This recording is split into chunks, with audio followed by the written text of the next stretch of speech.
Okay, welcome back, everybody. It's your pal, Earball. This will be part 3 of the Monday Night Raw recap here on Media Evolutions podcast. Only a couple more things to talk about here. Mostly stuff from the first hour. I know I went in reverse. Sometimes my brain likes to work in reverse because I'm crazy. Nah, just kidding.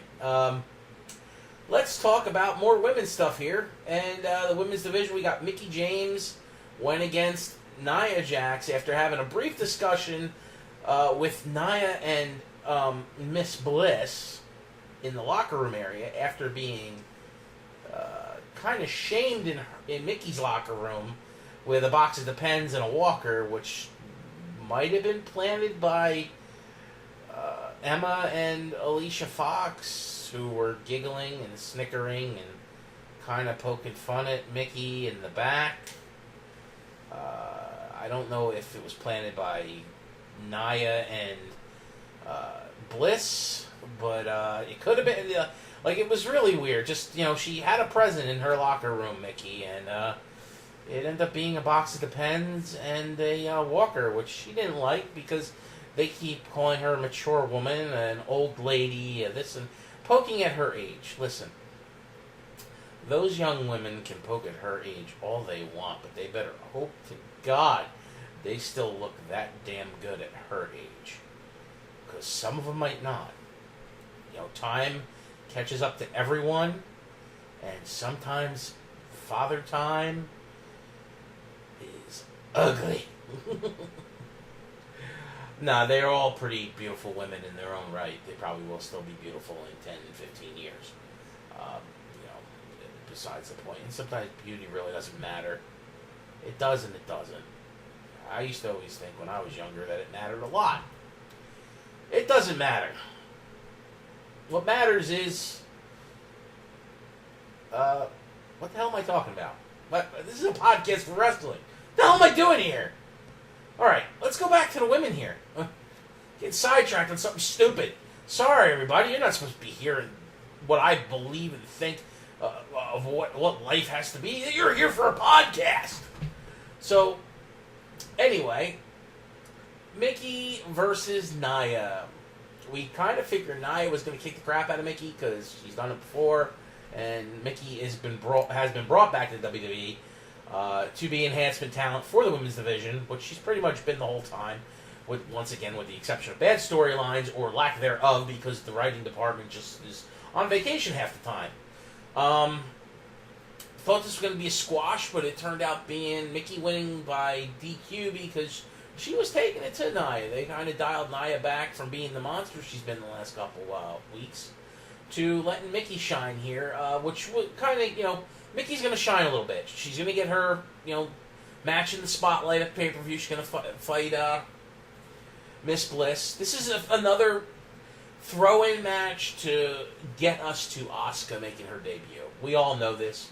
The women's division is on Raw is going to be thrown into a complete tangent the minute Asuka shows up, because she's going to whoop all these girls' asses. It's just the truth. She's that much better than all of them. The only one that's going to be able to really compete with her is, Bayley got whooped by her in NXT too. Maybe Sasha can, but I still don't think those girls are in Asuka's league.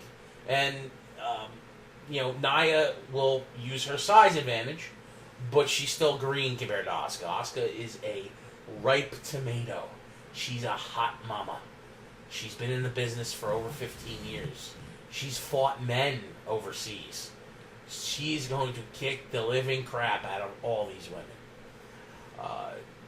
She should, but will they let her? We don't know. So Mickie's going to shine here for this match. I don't think she's going to be Alexa Bliss. I think Alexa's going to hold the title to drop to Asuka, hopefully, at some point. I just hope they don't job out Asuka, because that will literally piss so many people off. Don't get me wrong, it can happen, but because anything can happen. Remember that saying by Vince from 20 years ago. This is WWE. Anything can happen, and it usually does. That's still there, because Vince never changes. He just gets older. Oh, Mickey's hot. I like Mickey. She's great talent to have around because she's a senior, a veteran. Not that she's a senior person. I meant she's a veteran in the business for the women's division. It's good to have her there. I'm glad they're finally doing something with her. I would love to see her win the title, but it would be a nostalgic win. It wouldn't be anything long-term. It would just be like for her to say, I'm the 7th time champion or whatever. But she really doesn't need a title. This is just, I think, filler match for the debut of Asuka. Asuka's going to totally change the storylines of the women's division on Raw. And they're going to have to do that in the next, 3-4 weeks when that next pay-per-view hits. But anyway, decent match for the women. It's just, more watering of the seeds and trying to push forward to the next pay-per-view, which we all know it's coming. The next match, which was the second match of the show, was the whole thing with Mr. Elias Sampson, which is just Elias now because they've taken out Sampson, against Titus O'Neil, which we knew was coming from last week after Elias started to beat on Titus after his match with Apollo Crews. Titus worldwide! Anyway, Titus has a great physique, but that's really all he's got. It's a shame. I know Vince likes his big guys, but Titus just doesn't fit the mold of someone that's going to last really long in the business. They're going to keep him around, don't get me wrong. He has other attributes that are valuable to WWE as a spokesperson, and he's done some really good things outside of the ring that benefit the business. And this is why I said WWE transcends more so than what happens in the ring or in the locker room. This company has multiple facets to consider with its talent. So Titus will, always be involved with WWE for the X amount of years. He's not going anywhere. His in-ring being limited is not because he can't perform or he's not up to it. It's just that the writing really doesn't have much for him to do. And he's playing more of a manager role these days. And that's fine. But he's feuding now with Elias, Apollo Crews, and Titus O'Neil are feuding with Elias. So that's fine. Elias continues to grow. His stint with the guitar is great. He's got the friggin' audience seething half the time. They just want to, boo the crap out of him. Tonight, it sounded like he played... Was it an Alice in Chains song? I know I've heard that song before, and he was definitely riffing out something that I've heard before. I have to double check and see what that was, but I was enjoying it. And him, of course, bashing the town because he's a heel and he's portraying that. It's perfectly fine. I don't mind it. I like it. It's good. His in-ring has gotten really good. It keeps getting better. I don't know if he's always been that good, but because I remember him in NXT, I don't think he was that good. He's definitely getting more polished. He's definitely getting more comfortable on the mic up here on the Monday Night roster. So it's great to see. I really foresee him being an Intercontinental Champion probably within a year, if not sooner. Potential World Champion caliber talent. I mean, he's got it all. He's not a small dude. He's not the biggest in the company, but he's not the smallest. He's got a decent physique. Hell, if you change his look a little bit, if you put on some big-ass sunglasses and a cowboy hat and give him some flary tassels and a cape, you can have the Macho Man version 2. Or version 3, because there was a version 2. Wasn't there a black Macho Man on TNA back in the day? I could have sworn there was. Playing homage to the Macho Man, which is great. I don't know how the Poffo family would be for something like this with Elias stealing that, but it would be hilarious to see it because he looks a lot like Randy. I mean, it's definitely there. I see it. I've heard other podcasters say it. I totally agree. I've seen it from the first time. I really got to take a good look at the guy and said, "Oh my God, is he related to the Poffos?" I don't know. But anyway.